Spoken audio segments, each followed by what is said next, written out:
किसान भाइयों, भारतीय अर्थव्यवस्था में मछली पालन एक महत्वपूर्ण व्यवसाय है।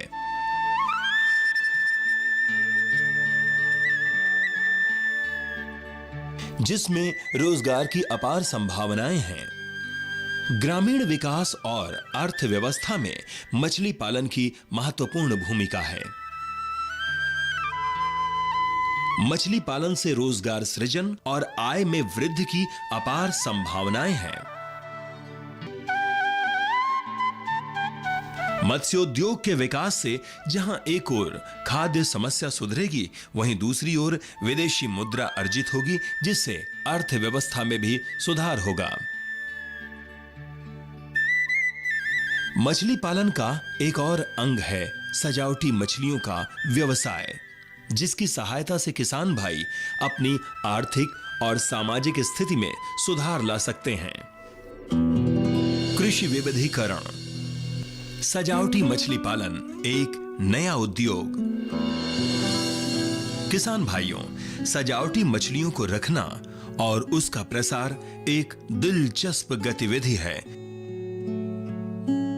जो न केवल खूबसूरती का सुख देती है, बल्कि आर्थिक संपन्नता भी उपलब्ध कराती है।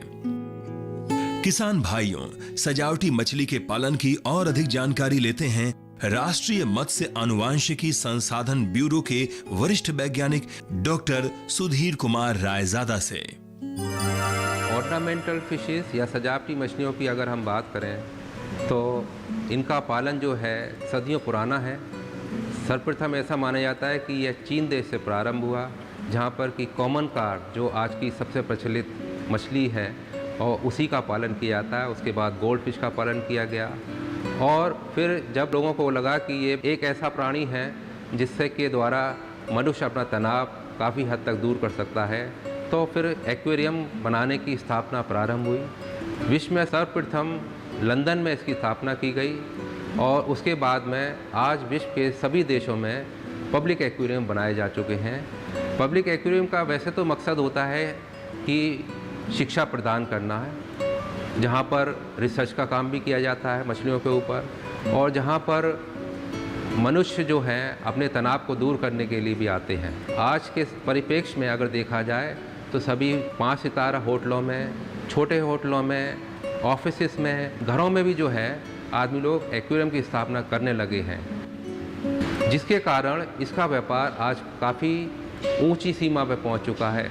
अगर हम पूरे विश्व की बात करें तो लगभग $15 बिलियन यानी कि 15 अरब रुपए का व्यापार पूरे विश्व में ऑर्नामेंटल ट्रेड के द्वारा किया जाता है, जिसमें मछलियां भी शामिल हैं। सजावटी मछलियों के रख रखाव के लिए जिन एक्वेरियम की आवश्यकता होती है, उनके साथ में जितने इक्विपमेंट्स जुड़े होते हैं, उनको खाना जो दिया जाता है, इसमें सभी शामिल हैं। तो यानी कि केवल मछली पालना ही एक व्यवसाय नहीं है, बल्कि मछलियों को पालने में जिन जिन चीज़ों की आवश्यकता पड़ती है वो भी सभी जो हैं एक व्यापार के भागीदार हैं। यानी कि इसमें एक व्यापार के साथ कई व्यापार जुड़े हुए हैं।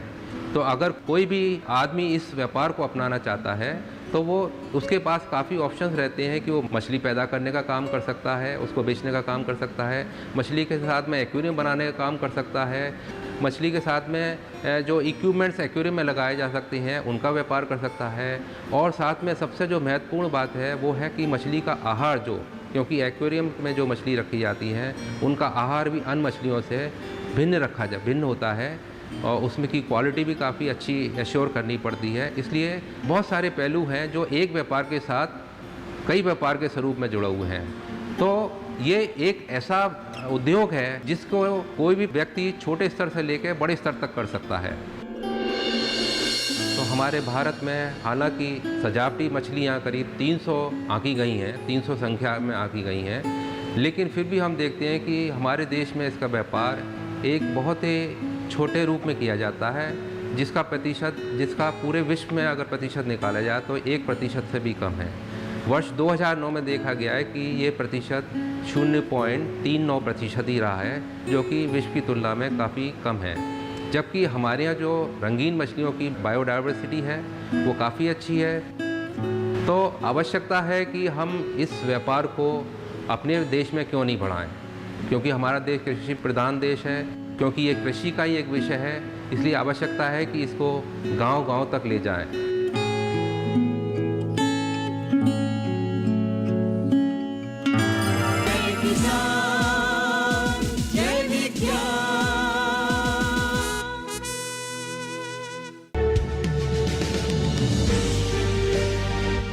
साल से लगातार कृषि दर्शन है आपके साथ। खेती की नई तकनीकों से लेकर किसानों की हर समस्या का हल, जारी है कृषि दर्शन का ये सफर। किसान चैनल के साथ सोमवार से शुक्रवार शाम 5:30 पर। जय किसान, जय विज्ञान।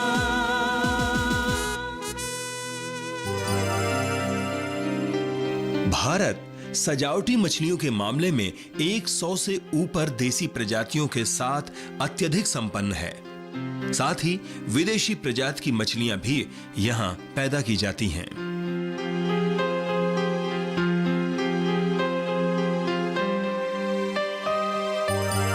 जहाँ तक अभी जो हमारे देश में परिस्थिति है इस व्यापार की, उसको देखा जाए तो इसमें कुछ ही राज्य अग्रणी हैं। सबसे बड़ा जो राज्य है वो पश्चिम बंगाल है। पश्चिम बंगाल में इन मछलियों का पालन सबसे बड़े स्तर पर किया जाता है। करीब देश से जितनी भी मछली निर्यात की जाती है उसका करीब 70% भाग जो है वो पश्चिम बंगाल से ही निर्यात किया जाता है। अगर हम पूरे विश्व में सजावटी मछलियों की बात करें तो लगभग 4000 प्रजातियाँ ऐसी हैं जिनको सजावटी स्वरूप प्रदान किया गया है। लेकिन हम अपने देश की बात करें तो हमारे देश में करीब 300 मछलियाँ जो हमारे देश की हैं वो सजावटी मछलियों के रूप में आंकी गई हैं। जबकि अगर हम विदेशी मछलियों की बात करें जो हमारे देश में बाहर से आ रही हैं तो हम लोग ने NBFGR में करीब 500 से अधिक स्पीशीज़ का आकलन किया हुआ है। जबकि आशा ऐसी है कि देश में करीब 800-900 प्रजातियाँ विदेशी किस्म की मछलियों की आ चुकी हैं। और सबसे ताज्जुब की बात यह है कि हर प्रतिदिन इनकी डिमांड बदलती रहती है और प्रति माह जो है करीब 25 से 30 नई प्रजातियाँ हमारे देश में बाहर से आ रही हैं। तो यानी कि आप समझ सकते हैं कि इसका शौक़ किस सीमा तक पहुँच चुका है। और जो मछलियाँ सजावटी व्यापार में उपयोग में ली जाती हैं वो मीठे पानी की भी हैं, वो खारे पानी की भी होती हैं और वो समुद्री जल में भी रहती हैं। तो यह निर्भर करता है कि कोई व्यक्ति किस प्रकार का एक्वेरियम स्थापित करता है। पब्लिक एक्वेरियम होते हैं तो उनमें तो ज़्यादातर सभी प्रकार की मछलियाँ रहती हैं, यानी कि मीठे पानी की भी, खारे पानी की भी और समुद्री पानी की भी।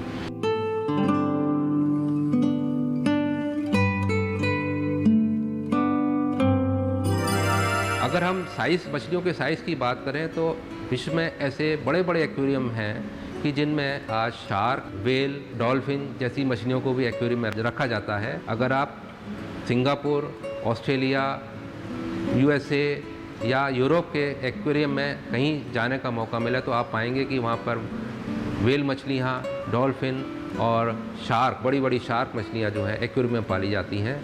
और एक्वेरियम जो है आज के समय में एक चौकोर ग्लास का स्ट्रक्चर नहीं होता, बल्कि पूरी बिल्डिंग ही जो है पूरे ग्लास की बना दी जाती है और उसमें जो है मछलियाँ चारों तरफ हमको दिखाई देती हैं। यानी कि छत पर भी मछलियाँ दिखाई देती हैं, साइड में भी मछलियाँ दिखाई देती हैं। केवल जहाँ पर हम चल रहे होते हैं वही पक्का स्ट्रक्चर होता है, बाकी चारों तरफ मछलियाँ ही दिखाई देती हैं। तो इसको आज इस व्यापार को काफ़ी सौंदर्य रूप भी प्रदान कर दिया गया है और एक पूर्ण रूप से व्यवसाय स्वरूप भी दे दिया गया है। मत्स्योद्योग एक महत्वपूर्ण उद्योग के अंतर्गत आता है और इस उद्योग को शुरू करने के लिए कम पूंजी की जरूरत होती है। इस कारण इस उद्योग को आसानी से शुरू किया जा सकता है। किसान भाइयों, अगर आपको सजावटी मछली का व्यवसाय करना है तो इसके लिए आवश्यकता है कि आपको कुछ सीमेंट टैंक बनाने पड़ेंगे। जितना बड़ा व्यवसाय करना है उतने ही सीमेंट टैंकों की आवश्यकता आपको पड़ेगी। इसके अलावा आप उसमें छोटे ग्लास के एक्वेरियम भी रख सकते हैं, क्योंकि एक्वेरियम में जब आप ब्रीडिंग कराएंगे तो आपको ब्रीडिंग दिखती रहती है मछलियों में किस तरह की है। साथ में छोटे छोटे ग्लास कांच के जार भी चाहिए होते हैं जिनमें छोटी मछलियों की ब्रीडिंग कराई जा सकती है। जैसे कि एंजल फिश है, एंजल फिश जो है अपने अंडे जो है एक ग्लास प्लेट अगर रख देती हैं उसके ऊपर दे देती है, उसके ऊपर चिपका देती है, तो उनको ग्लास के जार में ही रख कर ब्रीडिंग कराना आसान रहता है। कुछ मछलियाँ ऐसी हैं जो कि किसी सबस्ट्रेटम पे अंडे देती हैं, तो उनके लिए सबस्ट्रेटम प्रदान करना चाहिए। कुछ मछलियाँ ऐसी होती हैं जो कि रॉक्स पे ब्रीड करती हैं, तो उनको रॉकी एरिया रॉक्स वगैरह कुछ आर्टिफिशियल रॉक्स रख देते हैं, तो उस पर जो है वो अंडे दे देती हैं और वहाँ इस तरह से आप ब्रीडिंग का काम करवा सकते हैं। लेकिन ब्रीडिंग का काम जो है ये खुले आसमान में नहीं हो सकता, बल्कि इसको जो है छत के नीचे ही करना होता है। तो उसके लिए एक कमरे की आवश्यकता पड़ती है, क्योंकि वहाँ पर थोड़ा सा डार्कनेस होना चाहिए, थोड़ा सा अंधेरा रहना चाहिए, क्योंकि उजाले में मछलियाँ ब्रीडिंग नहीं करती हैं। तो थोड़ा सा कमरे जैसा एक कमरा आपके पास में होना चाहिए, और कमरे में जो है उसको वहाँ पर एक्वेरियम रख सकते हैं या छोटे कांच के जार रख सकते हैं। और जिस मछली की जैसी रिक्वायरमेंट है, अगर उसको पत्थर की रिक्वायरमेंट है पत्थर रखना होता है, कांच की प्लेट की रिक्वायरमेंट है तो कांच की प्लेट रख देते हैं। उसके बाद हम उनके जो प्रजनक हैं उनको सीमेंट हौदिया में अगर हमने पाला है तो उनको लाकर उन एक्वेरियम में या ग्लास जार में छोड़ देते हैं। केवल ये बात होती है कि आपको अच्छी तरह पहचान होनी चाहिए कि कौन से प्रजनक बिल्कुल तैयार हैं, और जब जो तैयार हैं उन्हीं का एक जोड़ा लाकर एक एक्वेरियम में रखना चाहिए या एक जार में रखना चाहिए। उसके बाद वो अंडे दे देते हैं। अंडे देने के बाद आप प्रजनक वहाँ से हटा सकते हैं, और बहुत से प्रजनक तो ऐसे होते हैं जो अंडों को खा जाते हैं, इसलिए प्रजनकों को हटाना तो अनिवार्य हो जाता है। उनको हटाने के बाद में अंडे में से बच्चे अपने आप निकल आते हैं। केवल आपके जल की गुणवत्ता अच्छी बनी रहनी चाहिए। कुछ मछलियों के अंडे तो 1 दिन में हैच कर जाते हैं, कुछ के 3 दिन में करते हैं, कुछ के 5 दिन में या 7 दिन तक भी कर सकते हैं।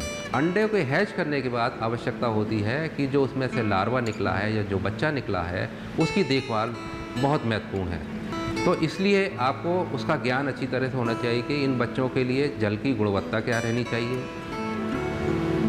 दूसरा कि इनको भोजन कराना है तो किस प्रकार से भोजन देना चाहिए और कौन सा भोजन देना चाहिए, कितनी मात्रा में देना चाहिए। ज़्यादातर मछली के बच्चे होते हैं वो सब प्रारंभिक अवस्था में प्लैंकटन का इस्तेमाल करते हैं। ये प्लैंकटन सूक्ष्म जीव होते हैं जो कि तालाबों में अपने आप ही खाद वगैरह डालने पे पैदा हो जाते हैं। इसके अलावा इन प्लैंकटन को आर्टिफिशियल रूप में पैदा करने के लिए एक आर्टीमिया श्रिम्प आता है जो डिब्बों में पैक होकर उसका अंडा आता है। उन अंडों को हम नमकीन पानी में डाल के और उसमें वायु प्रवाह करके उनको हैचिंग करा लेते हैं, तो वो भी जो है प्लैंकटन का स्वरूप प्रदान करता है। और उससे फ़ायदा ये होता है कि शुद्ध और बिल्कुल बीमारी रहित जो है हमको प्लैंकटन मिल जाता है। तो ज़्यादातर हैचरियाँ जो सजावटी मछलियों की होती हैं उसमें आर्टीमिया स्नोप्लाई जो है बच्चों को प्रारंभिक अवस्था में खिलाया जाता है। जब बच्चे थोड़े बड़े हो जाते हैं तो उनको आप तालाब से लाकर प्लैंकटन भी दे सकते हैं, लेकिन प्लैंकटन को जो है अच्छी तरह से छान लेना चाहिए कि उसमें प्लैंकटन के अलावा और कोई जानवर वगैरह नहीं आए। और साथ में हो सकता है तो पोटाश के घोल से उसको थोड़ा सा या हल्के नमक के घोल से थोड़ा सा जो है थोड़ी देर रख देना चाहिए, जिससे कि उनमें कोई परजीवी वगैरह लगे हुए हैं तो वो जो उनसे अलग हो जाएं। इस तरह से आपको खाना खिलाना होता है। जब बच्चे बड़े हो जाते हैं तो उनको आप फॉर्मुलेटेड डाइट भी खिला सकते हैं, यानी आहार बना के खिलाया जा सकता है, जिसमें कि आप अंडा, मछली का मांस और विटामिन मिनरल मिक्सचर मिला के आप इसका आहार तैयार कर सकते हैं। आजकल बाज़ार में सभी के वैसे बने बनाए फीड भी मिल जाते हैं, आप उसका भी उपयोग कर सकते हैं। तो जैसे जैसे मछली का साइज़ बढ़ता जाए उनको शुरू में सूक्ष्म प्लैंकटन खिलाएं या आटी में खिलाएं। जब बड़े हो जाएं तो उनको अपना फॉर्मुलेटेड फीड मिलाएं या एक कस्टर्ड बनाते हैं उसको खिलाएं। और बाद में जब बड़े हो जाएं तो जो बाज़ार में बनी बनाई फीड आती हैं आप उसको खिला के उनको बड़ा कर सकते हैं। और जब बच्चे करीब 1 से 2 इंच के हो जाते हैं तो इनकी आप आराम से बिक्री कर सकते हैं। लेकिन प्रारंभ में करीब 1 महीने तक आपको जिस एक्वेरियम में मछली ने अंडे दिए हैं उसी में रखना होता है। उसके बाद में इनको थोड़े बड़े सीमेंट टैंक में रखिएगा, और जैसे जैसे बड़े बच्चे होते जाएँ उनको और बड़े सीमेंट टैंक में रखना चाहिए। ज़्यादा बड़े सीमेंट टैंक में रखने से फ़ायदा ये होता है कि मछली का साइज़ जो है तेज़ी से बढ़ता है। अगर हम उनको छोटे टैंक में रखते हैं तो उनका साइज़ धीरे से बढ़ता है। तो ज़्यादा बड़ा टैंक होने से उनकी ग्रोथ फास्ट हो जाती है और जो है मछली आराम से बढ़ती रहती है। इसके साथ में ये इस तरह से मछली तो बढ़ती रही, लेकिन इसके साथ में आवश्यकता है कि समय समय पे मछली में होने वाले रोग वगैरह की भी जानकारी आपको ले लेनी चाहिए। इसके लिए हर सप्ताह 4-6 मछलियों को आप निकाल कर देख लिया करिए कि मछली में कोई रोग तो नहीं लग रहा है। देखिए, रोग की पहचान मछलियों में करना बहुत आसान होती है। जो भी मछली आपको शिथिल दिखाई देगी, जो ठीक से चल नहीं पा रही है या जिस पे कोई चकत्ते वगैरह पड़े हुए हैं, कोई निशान सफ़ेद या काले रंग के निशान पड़े हुए हैं, तो ये एक पहचान होती है कि मछली जो है रोगग्रस्त है। या कभी कभी ऐसा होता है कि परजीवी उसकी शरीर पर लग जाते हैं और परजीवी जो है उसके शरीर पर आपको अपनी आँखों से ही दिखाई देने लगते हैं, क्योंकि वो हिलते डुलते हैं। जिस टैंक में मछली रखी हुई है उन पूरे टैंक की मछलियों का इलाज करना पड़ता है। तो इसके लिए जो है आसान तरीके हैं कि शुरू में नमक का घोल 1% के करीब देकर कर सकते हैं, या पोटाश का घोल भी दे सकते हैं। पोटाश का घोल जो है अगर 1 ppm आप रख कर दे सकते हैं। और इसके साथ में एक्रीफ्लेविन ब्लू आता है, उसको आप दे सकते हैं। मिथाइल ब्लू आता है, उसको आप दे सकते हैं। तो परजीवी जो है इन सारी दवाओं के इस्तेमाल से दूर किए जा सकते हैं। लेकिन कभी कभी मछलियों में जो है बैक्टीरियल रोग भी हो जाता है। बैक्टीरियल रोग जो है इन दवाओं के इस्तेमाल से कम तो हो सकता है, लेकिन उसके पूर्ण उपचार के लिए एंटीबायोटिक दवाओं की आवश्यकता पड़ती है। तो ऑक्सीटेट्रासाइक्लिन आप 5 ppm के डोज से बना के भी मछलियों को दे सकते हैं और इसको करीब 5 दिन तक इसका इस्तेमाल करना चाहिए। आप चाहें तो मछलियों को निकाल कर कोई छोटे टैंक में रख सकते हैं या छोटे एक्वेरियम में इकट्ठा करके रख सकते हैं। उसके बाद 5 ppm के एंटीबायोटिक ट्रीटमेंट इसको 5 दिन का देंगे तो उसमें बैक्टीरियल रोग जो हैं इससे दूर हो जाते हैं।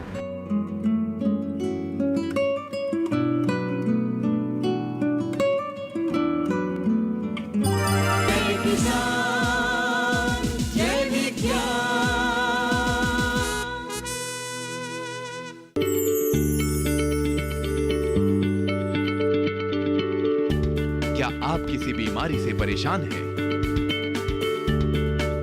चाहते हैं डॉक्टर की सलाह? तो हम हैं आपके साथ। बताएंगे आपको जीने की राह। समस्याएं आपकी, समाधान देश के मशहूर विशेषज्ञों के। घर बैठे बात करें देश के जाने माने डॉक्टरों से। हमारे लाइव प्रोग्राम स्वस्थ किसान में हर शनिवार शाम 6 बजे से 7 बजे तक। जय किसान, जय विज्ञान।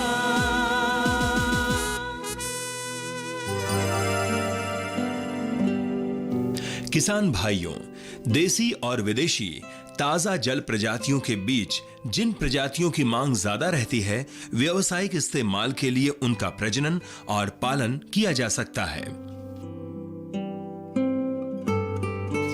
व्यावसायिक किस्मों के तौर पर प्रसिद्ध और आसानी से उत्पादन की जा सकने वाली प्रजातियां एग लेयर्स और लाइव बियरर के अंतर्गत आ रही हैं। लाइव बियरर प्रजातियों गप्पीज, मोली, स्वॉर्ड टेल, प्लेटी मछलियां, एग लेयर्स प्रजातियों में gold fish, koi carp, zebra danio, black widow tetra, neon tetra और सरपा टेट्रा जैसी मछलियां पाली जा सकती हैं। पालने की दृष्टि से आसान मछलियां हैं। अगर उनकी बात करें तो इसमें गोल्ड फिश काफ़ी आसान मछलियां हैं। और गोल्ड फिश में जो है करीब विभिन्न प्रकार के स्ट्रेन्स होते हैं और वो ऐसे लगते हैं कि आपस में ये अलग अलग प्रजातियां हैं, लेकिन वो प्रजाति एक ही है, लेकिन उनको स्वरूप अलग अलग वैज्ञानिकों द्वारा प्रदान कर दिए गए हैं। तो गोल्ड फिश की काफ़ी प्रजातियां ऐसी हैं जिनको कि किसान भाई आराम से उत्पादित कर सकते हैं, जैसे कि फैन टेल है, वेल टेल है, बबल आई है। ये कुछ ऐसी प्रजाति हैं। गोल्ड फिश के अतिरिक्त जो है कोई कार्प का व्यापार भी काफ़ी बड़े स्तर पर होता है और कोई कार्प में आपने किस प्रकार का कलर डेवलप किया है, किस प्रकार के पंख बनाए हैं, उस पर उसकी कीमत भी डिपेंड करती है। तो इसमें भी जो है कई तरह के किस्में आती हैं जिनको हम अंग्रेजी में स्ट्रेन्स बोलते हैं। कई तरह के स्ट्रेन्स आते हैं। तो अगर जितने अच्छे कलर्स आएंगे और जितना अच्छा उनका पंखों का आकार होगा, उसी के हिसाब से उसकी कीमत बढ़ती जाती है। तो कोई कार को भी का भी प्रजनन आसान है, पालना भी आसान है। इसको किसान भाई कर सकते हैं। एक छोटे आकार की मछलियाँ होती हैं जिनको हम लाइव बीयर्स कहते हैं। लाइव बीयर्स हम इसलिए कहते हैं कि वो अंडे की जगह सीधे बच्चे पेट से देती हैं, तो इसलिए जो है उनको लाइव बीयर्स बोलते हैं। ये ऐसी मछलियाँ हैं कि अगर आप किसी भी सीमेंट टैंक में या एक्वेरियम में आप इनको रखें तो ये 3-4 महीने में परिपक्व हो जाती हैं और अपने आप बच्चे देने लगती हैं। लेकिन अगर बच्चों को हम पेरेंट्स के साथ छोड़ देते हैं, माँ बाप के साथ छोड़ देते हैं, तो फिर जो है माँ बाप कई बार इन बच्चों को खा जाते हैं। तो इसलिए आवश्यकता होती है कि इनके बच्चे अलग से निकाल लिए जाएँ, माँ बाप से अलग कर दिए जाएँ और बच्चों को जो उनके भोज्य पदार्थ हैं वो खिलाए जाएँ और उनको बढ़ाया जाए। तो ये लाइव बीयर्स भी कई किस्मों के आते हैं और आज जो है कई वैरायटी इनमें बना दी गई हैं। जैसे मोलीज़ हैं, प्लेटीज़ हैं, गप्पीज़ हैं, ये सब जो है लाइव बीयर्स की कैटेगरी में आती हैं। लेकिन इनमें जो है 50 तरह के स्टेज बना दिए गए हैं और वो इतने भिन्न, जो मुख्य मछली है उससे इतने भिन्न हो गए हैं कि वो पहचान में भी नहीं आती हैं और बहुत ज़्यादा इनको सुंदर बना दिया गया है। तो इन लाइव बीयर्स को भी किसान भाई आराम से पाल सकते हैं, छोटे स्थान पर इसका काम कर सकते हैं। अगर हम सबसे बड़े ऑर्नामेंटल फ़िश ग्रुप की बात करें तो इसमें सिचिलिड मछलियाँ आती हैं। सिचिलिड मछलियाँ जो हैं ख़ास तौर से जो है अफ्रीका में लेक मलावी है, वहाँ की बहुत मशहूर है और साथ में दक्षिण अमेरिका, 2 जगह की काफ़ी मशहूर हैं। और ये सिचिलिड जो मछलियाँ हैं इनका ग्रुप लगभग समझिएगा कि 30 से 35% पूरी ऑर्नामेंटल फ़िश इंडस्ट्री का भाग होता है और इसमें जो है सैकड़ों प्रकार की मछलियाँ हैं। और ये एक ऐसी मछली है जो कि एक्वेरियम में या सीमेंट टैंक में आसानी से बढ़ जाती है और ये वहाँ पर बच्चे भी अंडे भी देती है और अंडे में से बच्चे भी इसके आसानी से निकल आते हैं। ये मछली पेरेंटल केयर करती है, यानी कि इसके माँ बाप इनकी कुछ समय तक देखभाल करते हैं। तो इनके बीज भी इनका बीज भी पैदा करना थोड़ा आसान रहता है। लेकिन कुछ मछलियाँ इस सिचिलिड ग्रुप में ऐसी हैं जिनके बच्चे पालना थोड़ा मुश्किल होता है। लेकिन इसको अगर ध्यान से किसान भाई करना चाहते हैं तो सिचिलिड मछलियों का भी बीज जो है उत्पादित कर सकते हैं। इसके साथ में बहुत सी और भी मछलियाँ हैं, जैसे ऑस्कार है, एंजल्स हैं, एंजल फिशेज़ हैं। इनका भी जो है व्यवसाय काफ़ी ज़्यादा पूरे विश्व में फैला हुआ है। इनका भी ब्रीडिंग आसानी से कर सकते हैं। तो ये मीठे पानी की ऐसी प्रजाति हैं जिनका किसान भाई जो है आसानी से जो है पैदावार कर सकते हैं। जहाँ तक समुद्री मछलियों की बात है तो समुद्री मछलियों में भी कई किस्में बहुत महत्वता रखती हैं, जैसे कि बटरफ्लाई फ़िश है, समुद्री एंजल फ़िश भी अलग होती हैं, समुद्री एंजल फ़िश हैं, डैमसेल्स हैं जिसमें ब्लू डैमसेल्स हैं, या क्लाउन फिशेज़ हैं, या टैंक्स हैं, या सर्जन फिशेज़ हैं जिनका व्यापार काफ़ी बड़े स्तर पर होता है। लेकिन इनमें से कुछ मछलियों को छोड़कर ज़्यादातर मछलियों का प्रजनन अभी नहीं, हमारे देश में नहीं होता है। क्लाउन फिश और ब्लू डैमसेल, इन मछलियों का प्रजनन तो हमारे देश में होने लगा है, लेकिन ज़्यादातर मछलियों का प्रजनन नहीं होता है और इनको जो है हम अपने समुद्री स्रोतों से ही प्राप्त करते हैं और इनका व्यापार इस तरह से किया जाता है। तो जहाँ तक समुद्री मछलियों की बात है, इसमें कंपैरेटिवली मीठे पानी की मछलियों की अपेक्षा स्कोप कम है, यानी कि बहुत ज़्यादा प्रजाति नहीं है जिनका कि आप पालन कर सकते हैं। अगर हमारे किसान भाई इस उद्योग को अपनाना चाहें तो इसको बड़ी आसानी से अपना सकते हैं। इस व्यापार को करने के लिए किसान को आवश्यकता इस बात की होती है कि पहले इस काम को अच्छी तरह से वो सीखें। इस काम को सीखने के लिए आवश्यकता है कि वो पहले सर्वप्रथम किसी अच्छे संस्थान में जाकर इसके पालने के बारे में प्रशिक्षण प्राप्त करें। सजावटी मछलियों का प्रशिक्षण ICR या भारतीय कृषि अनुसंधान परिषद के जो संस्थान हैं वहाँ पर इसका प्रशिक्षण दिया जाता है। और कुछ SAUs हैं, कुछ यूनिवर्सिटी जो है राजकीय यूनिवर्सिटी हैं जहाँ पर इनका प्रशिक्षण दिया जाता है। केवल ट्रेनिंग से ही काम नहीं चलता, बल्कि जहाँ पर इसका काम होता है वहाँ पर जाकर ही फील्ड ट्रेनिंग जिसको कहते हैं, फील्ड ट्रेनिंग जाकर लेनी चाहिए और उसके बाद में अगर आप काम करेंगे तो आपको इसमें निपुणता प्राप्त होगी। और ये एक ऐसा व्यवसाय है जिसमें अगर कृषि की किसी भी फसल से तुलना की जाए तो इसमें काफ़ी ज़्यादा फ़ायदा है। और सबसे बड़ी अच्छाई ये इन सजावटी मछलियों को पालने के लिए कि इसको छोटे तालाब में भी पाला जा सकता है और थोड़े बड़े तालाब में भी पाला जा सकता है, क्योंकि हमारे प्रदेश में आज किसानों के पास में छोटी ही ज़मीनें हैं, छोटे ही तालाब वो बना सकते हैं। इसलिए पालने वाली मछलियाँ जिनके लिए बड़े तालाब की आवश्यकता होती है वो उसको करने में उनको मुश्किल आती है, जबकि छोटे तालाबों में इसका पालन आसानी से किया जा सकता है। मत्स्य विशेषज्ञों की सलाह और आधुनिक तकनीकों की सहायता लेकर किसान भाई सजावटी मछलियों के व्यवसाय से अच्छा मुनाफा कमा सकते हैं। जय किसान।